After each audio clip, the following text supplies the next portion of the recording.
Do you spend hours in your head thinking about something that happened, could have happened, or might happen? Do you ask others what to do so you don't make a mistake? Welcome to the Playing It Safe podcast. I am Dr. Z, your host. I am a clinical psychologist, an author, and a person that is super passionate about sharing with you science-based skills to overcome any type of fear-based struggles. Who doesn't experience fear? Who doesn't play it safe? In this show, we will discuss how fear-based reactions happen in day-to-day life, how playing it safe behaviors look like, sound like, and feel like, how you can put into action solid tips from behavioral science to get unstuck from worries, fears, obsessions, and anxieties, and how you can start doing what works, what matters, and what you care about. Behavioral science doesn't have to be boring. Thanks for listening, and let's get started. Hello everybody, hope you're having a good week so far. Today I am super excited to share with you a conversation I had with Jill Stoddard. Jill Stoddard is a clinical psychologist.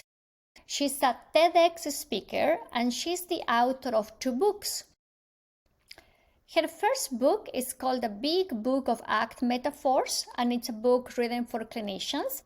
So if you are a mental health provider and you are interested in learning and practicing experiential exercises and metaphors based on acceptance and commitment therapy, you may want to check this book. Jill's second book is called Be Mighty, and this is an application of acceptance and commitment therapy principles for women struggling with anxiety, stress, and worry. In this conversation, you are going to listen how Jill handles her fears of not being an expert on a given topic, how she practices self-compassion, and how she did her own exposure exercises when facing fears. If you like this conversation and find it useful, and if you feel generous, please write us a review. A review may mean nothing to you, but when you are creating different resources, a review helps with making a podcast, a book, or a newsletter available to others. Thank you so much for your consideration, and let's jump into the interview. Hello, Jill, and welcome to the Playing It Safe podcast. I'm so happy to be here. Thanks for having me. Well, I know you have been very busy the last couple of years, publishing books and hosting also the podcast Psychologists of the Clock. So I am excited that we can chat a little bit. The podcast focuses on playing it safe behaviors that are academically known as safety-seeking behaviors. And they are basically all the things that we do to manage fears, worries, anxieties. Sometimes we may postpone activities. Sometimes we avoid situations. Sometimes we try to have the perfect outcome. Sometimes we replay in our mind a particular situation. So there are so many ways in which we play it safe as a way to manage our anxieties. Today, I am hoping that we can chat a little bit about how it has been for you to handle all the worries and anxieties that are coming our way given the time that we're living. Yeah, I think worries in particular are just quite rampant right now. I mean, I find my own mind is much busier than it has been, than it was prior to the pandemic. And, so I think I come at it a couple different ways. One is to try to start from a place of self-compassion, remembering that this is a crazy time and it's normal to be worrying. And I guess the same goes, you asked about anxiety too, the same goes for anxiety is, and this is what I talk to my clients about too, is typically anxiety, when we're talking about anxiety disorders or like someone coming to therapy, it's a false alarm. It's like worrying and feeling anxious about things that might happen, but aren't really happening. And right now there's a true threat. And so I'm trying to be gentle with myself rather than I'll find myself getting into that, like, you should know better, you should be better, you're an anxiety specialist, as if I'm supposed to be above it all. Mm. So I try to come at it with some self-compassion, like, hold on a minute here. This is a crazy time, and your body is doing what it was designed to do by telling you, there is a threat out there, right? Because there is. And I sometimes think, the people who are not practicing social distancing and wearing masks, like, their anxiety is a little too low. They could stand to have a little more anxiety. So that's kind of the place that I try to start from. And that helps me to just sort of slow down. Um, and then I let myself kind of look at my worries and think about, like, what do I need to pay attention to here? I think many times it's easy to label our anxieties and worries as bad or as things that we shouldn't feel, but we forget that they can be very adaptive because they are signaling something that we have to pay attention to. So I think an important takeaway message is that feeling anxious is not necessarily a bad thing. It's uncomfortable, yes, and yet it could also drive very effective behaviors. Yeah. For example, if I go to a party and I see that my friend is drinking one martini after another martini, and at the end of the gathering comes and offers me a ride, I may feel uncomfortable. I may feel worried about my friend's capacity to drive. I may feel worried about his safety and my safety. So I may say, thank you so much, but I don't think you can drive, and I think I'm going to take a cab. So that's just one example to show how these fears can be very adaptive and they can keep us safe. Now, Jill, you mentioned that when feeling anxious, you also practice some form of self-compassion. So how does it look like? If I will be next to you, what will I see you doing? Yeah. Yeah, for me, it's become just kind of a quick internal process. It's sort of like a taking one mindful breath to slow down, kind of get myself grounded in that moment, and to just say, this is hard. Mhm. And it can be just as much as that. For me, that works. Like, that, just that reminder of, like, this is hard. And and often that will be coupled with, like, we're in this together. The common humanity is like, this is hard for all of us. Because I find that sometimes being hard on myself comes with it comes with a comparison. Like, if I'm a bad mom, it's in comparison to everyone else being a good mom, or a better mom, I should say. So I think it's just that breath. This is hard. Everybody is struggling. You'll figure this out. You always do. Mhm. That's become my mantra for years. Where I notice where I tend to get stressed, it's around too much to do and not enough time to do it, even way before the pandemic or anything. Mhm. And what I've found is a self-compassion practice for me is just to say, you'll get it done. You always do, Mhm. right? Like, being a bit of a cheerleader to myself. And I know that's true. If it weren't true, I wouldn't have finished graduate school. Or you wouldn't be raising two kids, or you wouldn't be running your practice, or you wouldn't be hosting a podcast. You mentioned that you have been using this mantra for years. I'm curious, how was for you to handle fears and worries and anxieties maybe 20 years ago? Oh my gosh, that's such an interesting question. So 20 years ago is when I was starting graduate school. So I didn't know any of this stuff yet. And what's funny, I think it's kind of funny looking back. It wasn't funny at the time, but graduate school was very, very stressful, right? I mean, you're working 12 hours a day, 7 days a week, just crazy. And my classmates would have a lot of anxiety, and they would express their anxiety as people with emotional intelligence tend to do. And I would really be quite, befuddled. Like, I don't understand what you guys are feeling so anxious about. And I'm smiling and, like, I feel fine. And do you know that I developed absolutely crushing, debilitating migraines in graduate school. I mean, I was in the ER. I had them every single month. I was in the ER several times. And as soon as I graduated, they went away. I still get them occasionally, but it was those years of graduate school. And it was this, like, people on the podcast can't see me, but I'm like smacking my forehead, like, well, duh.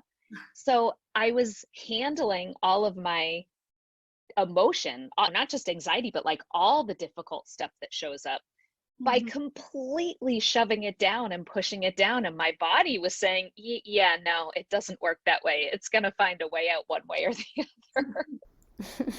It's hard for our bodies to hide how we're living life. In one way or another way, I think our bodies reflect what's going on with us. How did you make that shift from pushing down emotions, pushing down worries, pushing down anxieties, to develop this new relationship with them?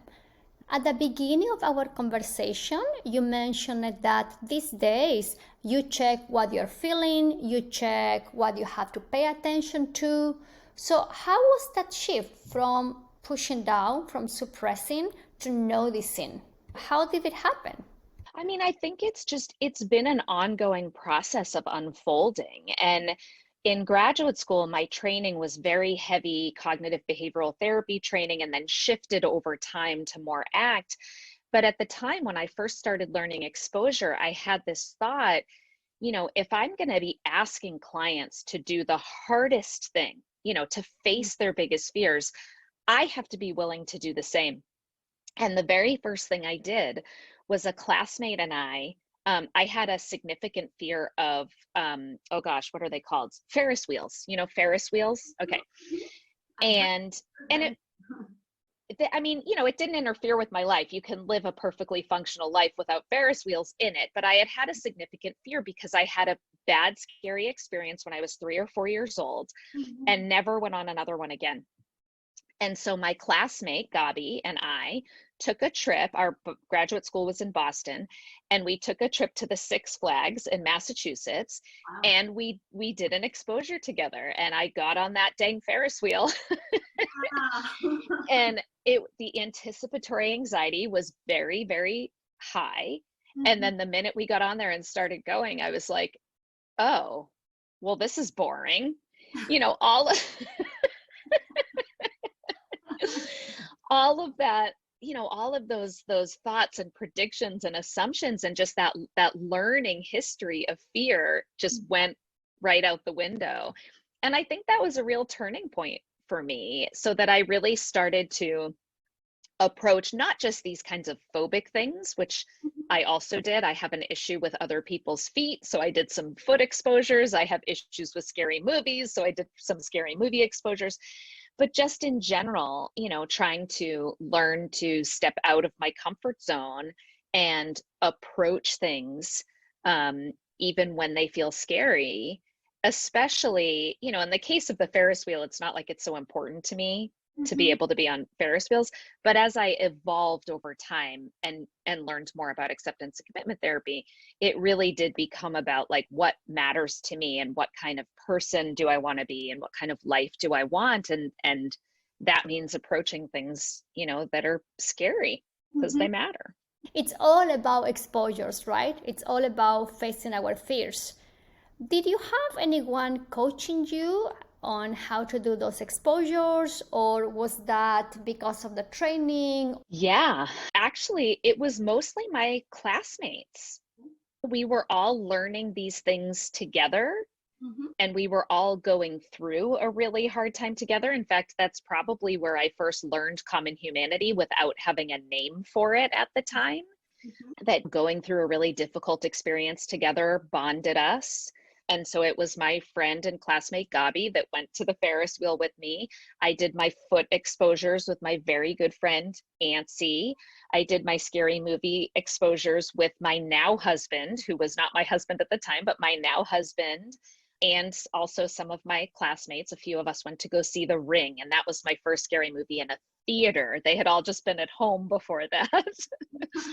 And so, I think with that personal journey, it was more the people who were like along for the ride with me rather than, it's not that like teachers come to mind in terms of who taught you about exposure therapy. Mhm. It was more that having that like support to feel like, okay, I can do this because I have my people around me. It's beautiful that you found a group of people that you felt connected, and that was your support system at the time, right? Especially because facing our fears can feel so lonely many times and it's hard work. So it's nice to have people that we can trust and people that support us. I would love to switch gears to learn more about how you handle fears and worries and anxieties as a writer. By now, you have published 2 books. Both of them are based on Acceptance and Commitment Therapy Act. The first book was written for clinicians, and you put together a beautiful compilation of all the metaphors that were available at the time so we can create super cool experiences in our work with clients. And in your second book, you apply ACT principles primarily for women. So, how did you handle any fear-based reaction that may have shown up when writing those books? Yeah, I find that to be particularly relevant for the first book, the Big Book of Act Metaphors. I had the idea, I want to say it was like maybe around 2009. And the way that came about is when I was doing ACT, and I might think, oh, probably we're going to end up talking about willingness today or diffusion today. And being newer to ACT, I didn't know a lot of metaphors and experiential exercises off the top of my head. I still needed to use other people's ideas. And then I would have this shelf full of books and like, oh, where was that one about the shovel again? And I just had this thought, man, wouldn't it be nice if there were just one book on the shelf that I could pull off and open up to acceptance and have a bunch of stuff to choose from? And I thought, well, I could write that book, and the minute I had that idea, I thought, no, you can't. Who do you think you are? You don't write books. You're not an ACT expert. I mean, just like you're saying, that inner critic came in very loudly saying, who do you think you are? And I don't know exactly what it was that made me take that step forward, other than I knew it was a good idea, and that even if I wasn't the one to write it, someone should. And so I reached out to a mentor of mine who I trusted to either say, this is a terrible idea, or you're not the one to write it, or yeah, let's do this. And her name is Nilu Afari, who's my co-author. And she was a former supervisor and now colleague. And anyway, I reached out and said, what do you think? And she thought it was a great idea. And, she was a former student of Steve Hayes. So she ran it by him. And he said, yes, great idea. And anyway, and so then it happened. Nice. And I think doing it that one time then makes it easier the next time. Just like, one Ferris wheel makes the next Ferris wheel easier. And so it doesn't mean that the thoughts went away. There was still that, like with Be Mighty, the thoughts were, you're not an expert in women's issues. You can't write a book for women. Who do you think you are? Right. So it was still there, but I love to write. And it just felt really, really important to me. And so I was, willing to do it and take all that imposter syndrome along for the ride with me. So, how did you handle those thoughts? What do I know about women's issues? I am not an expert in women's issues. Well, I think it was probably just trying to have kind of a growth mindset. I don't have to convince myself that I am an expert in women's issues, because I'm not, but that can be okay. Like that doesn't have to be a thing that stops me. Women's issues are incredibly important to me. I am passionate about women's issues, and therefore I can learn what I need to learn to be able to put something out into the world that will help women. I can do this without being the world's biggest know-it-all about, feminism or sexism, or, it's something that I care about. And so I can learn, and I can put something out there. And what's interesting is that the most common positive feedback I get about the book is people will say, I didn't feel like you were some expert up on some, pedestal talking down at me, telling me how I have to fix my life. I felt like I was sitting next to a friend having a cup of coffee. I don't know if you have read Malcolm Gladwell, but in his book, David and Goliath, he writes a lot about how sometimes our disadvantages can be our advantages and how our advantages can be our disadvantages. So when thinking about your book, Be Mighty, I can see how not being an expert on women's issues was an advantage, because then you were able to communicate to a larger audience in a very different and unique way. By the way, how did you decide to write Be Mighty? Well, my initial idea was that I knew I wanted to write an ACT self-help book. So the big book of ACT metaphors was for ACT therapists. Yeah. And I knew I wanted to write an ACT book for, consumers, for non-therapists. But when I pitched the idea, that the title is what came to me first, Be Mighty. Mm-hmm. And when I pitched the idea, the publisher kind of taught me, I didn't realize this, but it makes sense now, that the book has to be for a specific audience. Like, people have to look at the book cover and know that that book is for them, right? So just this global Be Mighty book isn't going to do that. And so they suggested I write something that was a little more, had more of a niche. And at the time, that just wasn't exactly the book I wanted to write. And so we put it on the back burner.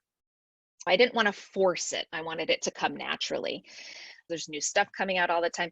And I read a few, and nothing was like really doing it for me. It just wasn't exactly the thing I was looking for. And I run an anxiety clinic. I'm an anxiety specialist. And I thought, well, wait a minute, I can write the book. I mean, it was almost the same thing as what happened with the metaphors book. Mm-hmm. And so then I pitched that idea. Okay, I'm going to write Be Mighty for anxiety.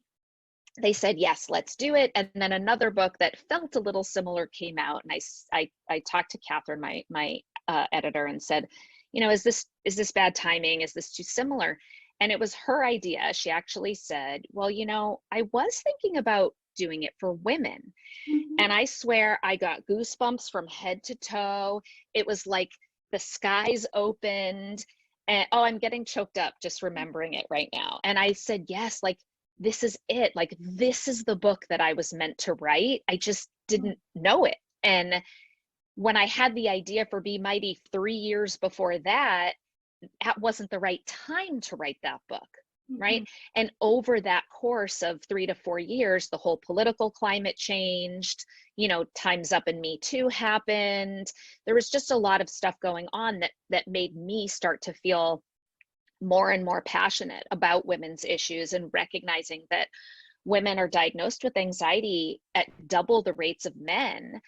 And that's often blamed on things like, well, men just show it differently. They get irritable or they drink. And I thought, I think that really ignores the systemic issues of sexism and oppression, and that maybe this is a true statistic, and women actually have more anxiety because of the context in which we live. Mm-hmm. So that's how it really kind of evolved into the book that it is today. It's incredible to step back and see how one thing led to another thing. You wanted to write a book, but at the beginning, the idea didn't come naturally. And you waited, and as things keep happening, then you were very clear that the book that you needed to write was a book for women. Super cool. Now, just for curiosity, do you have a specific writing schedule, or do you write when you feel like writing? Oh, well, it depends on when we're talking about. So when I was writing Be Mighty and we weren't in the middle of a pandemic and my children were at school and I had some control over my schedule and my life, I actually proactively changed my whole schedule so that I was seeing clients 3 days a week, and I saved 2 days a week to write. Mm-hmm. And I loved this so much. I would sit down on Mondays and Fridays from 8 or 9 to 5 o'clock and just write. And I loved it. I was like sad when, I guess, 4 o'clock rolled around. These days, that is definitely not happening. Mm-hmm. So I'm writing a lot less than I would like to be. But what I did do, because I realized a lot of time was going by where I wasn't writing much at all, I joined a writing class. So every Tuesday, Thursday morning from 9 to 10, I do a writing class. And on Tuesdays, we write for half an hour to a prompt. Nice. And what I've found is even if the prompt has nothing to do with the kinds of things I generally write about, it's just having a commitment to get my butt in the chair, to get writing, is helping me to produce a little bit more. And then the Thursday class is like a second draft class. So if you want to work on what you've been writing and then get feedback, we can do that. So for people who love to write, I do this. It's a podcast called Writing Class Radio, and the classes are through them. And I've been listening for years, and it has been so incredibly helpful. It makes a difference to be accountable with others and to have a group of people that you can go back and forth about their writing and your writing. Now, what will be your advice for people who are very clear about what they need to do, what's their next step, but they are still dealing with a lot of worried thoughts in their mind? What would you recommend them to do with those worried thoughts? I think I would recommend to handle them not so differently than what I was saying I do at the top of our interview, which is not all worry thoughts are necessarily quote unquote bad. You know, some of these thoughts are helpful. If you have a thought like, oh, geez, my rent is due tomorrow, and you care about having a roof over your head, then that's a thought you might want to pay attention to so that you get your rent paid. Or if you can't pay your rent, you know, that's an even bigger worry and lots of anxiety. And it's still a call to action about like, what do I need to do to solve this problem? So I think it's just being thoughtful about, is this worry thought, is this helping to move me in a direction that's important in some way? Or am I just running around like a hamster on a wheel, worrying about things that I can't control? So your example of, let's take anything with politics, climate change, Black Lives Matter movement, all of these different things. I think inside those worries, there is both a call to action, right? Like what is something that I can do, if anything, right? So I'll give you an example for me. As I've said a couple of times, like women's issues are very important to me. And I can get really overwhelmed with how big the problem is and how slowly the wheels of change turn. And if I just worry about it, it doesn't go anywhere. And so what I choose to do is I just write blogs occasionally. And so if you have something that matters to you, there are small things that we can do that make us feel like we have some little portion of control over these issues. The rest of it, the parts you can't control, that's looking at those thoughts and learning how to let go, observing them, noticing them, and then allowing them to kind of just pass by. And it's hard to do. It can be hard to do, but being thoughtful, right, about the thinking. It's like, is this helping me? What's the call to action? And the rest, I need to notice, observe, and move on and let go. I think a big takeaway message from what you just shared is that it's important and helpful to develop a new relationship with our mind, a new relationship with our thoughts, and a relationship in which we take thoughts lightly and we learn to step back and check the function, the impact, the consequences of acting on our thoughts.